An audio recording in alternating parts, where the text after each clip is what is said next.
আপনাদেরকে আমি খুবই দুঃখজনক একটা সংবাদ শেয়ার করার জন্য ডেকেছিলাম।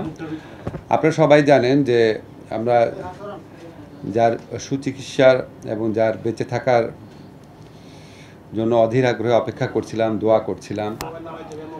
আমাদের সেই মাগুরার শিশু আসিয়া নির্মম এবং জঘন্য ধর্ষণকাণ্ডের শিকার হয়ে চিকিৎসাধীন অবস্থায় আজকে বেলা 1টার দিকে সিএমএইচে মারা গেছেন।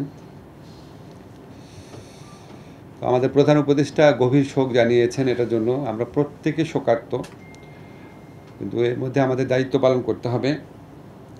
আমরা বিশেষ ব্যবস্থায় আজকেই পোস্টমর্টেম রিপোর্ট নেওয়ার ব্যবস্থা করেছি। আজকেই পোস্টমর্টেম রিপোর্ট পাওয়া যাবে। আজকেই আসিয়ার দাফনের জন্য আসিয়ার মৃতদেহ মাগুরায় নিয়ে যাওয়া হবে হেলিকপ্টার যোগে, এবং আসিয়ার পরিবারের সাথে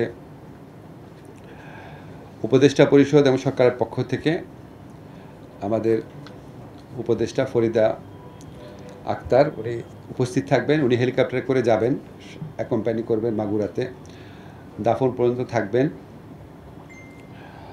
আর আপনাদের আমি বলেছি আজকেই পোস্টমর্টেম রিপোর্ট হবে, ডিএনএ রিপোর্ট, এটা একটা প্রক্রিয়া থাকে। আমরা আশা করছি আগামী 5 দিনের মধ্যে পেয়ে যাব। ডিএনএ স্যাম্পল কালেকশন করা হয়ে গেছে অলরেডি। 12-13 জনের 161 স্টেটমেন্ট নেওয়া হয়েছে। আমরা আশা করছি 7 দিনের মধ্যে বিচার কাজ শুরু হবে। এবং আপনারা জানেন অতীতে বিচার কাজ শুরু হয়ে দ্রুত 7-8 দিনের মধ্যে বিচার কাজ শেষ হওয়ার, ধর্ষণের মামলার 7-8 দিনের মধ্যে বিচার কাজ শেষ হওয়ার নজির আছে অব্যাহত শুনানির মাধ্যমে। 7 দিনের মধ্যে ইনশাআল্লাহ যদি আমরা বিচার কাজ শুরু করতে পারি, আমাদের বিচারক ওনারা সর্বোচ্চ দ্রুততার সাথে ন্যায় বিচার নিশ্চিত করেই বিচার করতে পারবেন। কারণ এখানে এত পারিপার্শ্বিক, এত সাক্ষ্য রয়েছে, ডিএনএ টেস্ট পাওয়া যাবে, তারপর পোস্টমর্টেম রিপোর্ট পাওয়া যাবে।